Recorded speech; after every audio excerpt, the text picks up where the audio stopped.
Hello, and welcome to our podcast. Hello, everyone.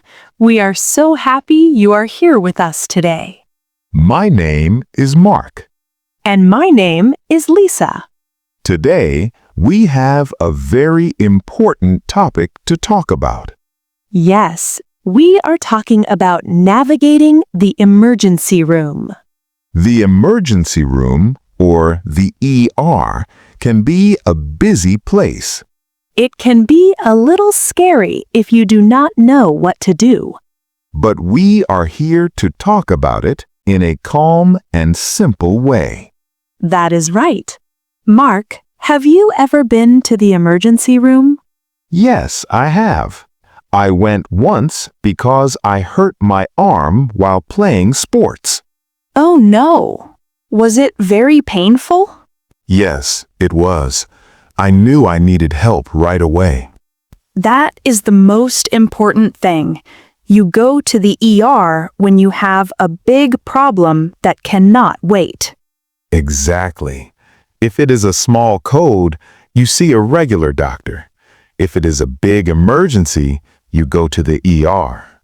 When you arrived at the hospital, what was the first thing you saw?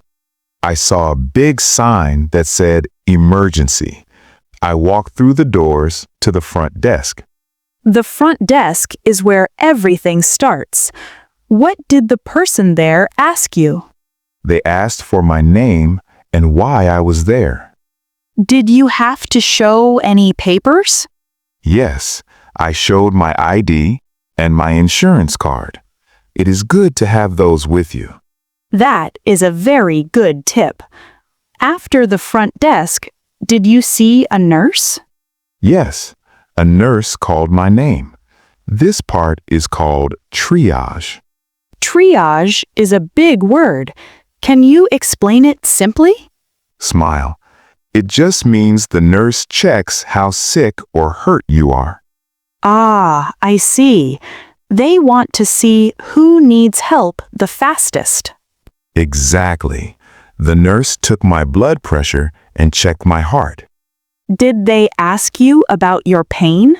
Yes, they asked me to give my pain a number from 1 to 10. 10 is the most pain, and 1 is very little pain, right? Yes, I said my arm was a 6. It really hurt. I believe you. What happened after you talked to the nurse? I had to go to the waiting room. The waiting room can be a very long wait sometimes. Yes, it can.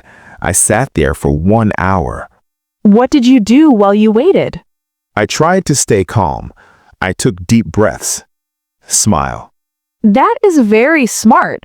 Sometimes the ER is very crowded. It was. I saw many people. Some were coughing and some had bandages. It is important to be patient in the waiting room. The doctors are working very hard. You are right, Lisa. Finally, a nurse called my name again. Did they take you to a small room? Yes. They took me to a room with a bed and many machines. Those machines make a lot of noise, don't they? Beep, beep, beep. Yes, they check your heart and your breathing. It sounds busy, but it is okay. Then did the doctor come in? Yes, the doctor was very kind. He looked at my arm very carefully. Did he ask you more questions? He asked how I hurt it and if I could move my fingers. It is important to tell the doctor everything, even the small things. I agree. I told him exactly what happened. Then he said I needed an X-ray. An X-ray is like a picture of your bones, right? Yes, I went to another room for the X-ray. It was very fast. Did you have to wait again for the results? Yes, but I waited in my little room. The nurse brought me some water. That was nice. Was your arm broken? No, it was not broken. It was just a bad sprain. That is good news. What did the doctor do then? He gave me a bandage to wrap around my arm. He told me to rest. Rest He is also very gave me important some for medicine healing. for the pain. Did you have to go to a pharmacy? The nurse gave me some medicine there and then gave me a paper for more later.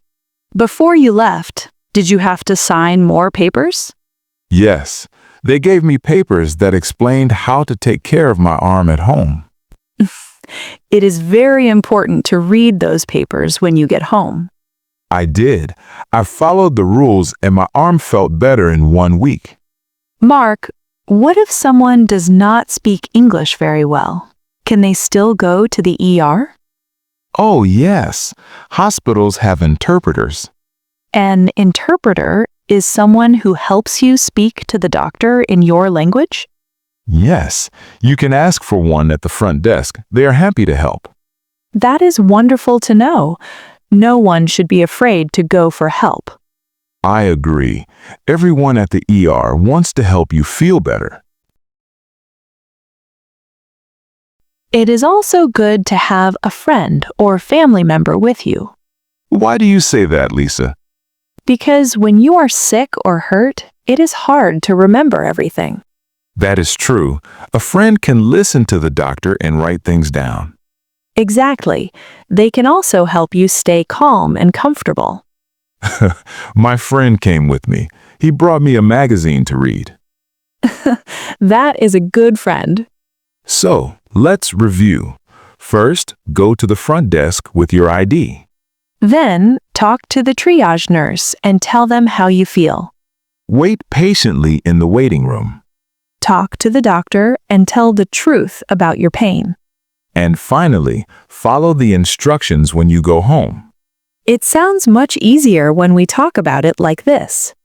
I think so too. The ER is there to keep us safe. Well, Mark, I hope no one listening has to go to the ER today. Me too. But if you do, now you know what to expect. That is right. Knowledge makes us feel stronger. It was very good to talk about this with you, Lisa. I enjoyed it too, Mark. We hope this conversation was helpful for all of our listeners. Yes, thank you for spending time with us today. We hope you stay healthy and happy. Have a very peaceful day, everyone. Thank you for being here with us.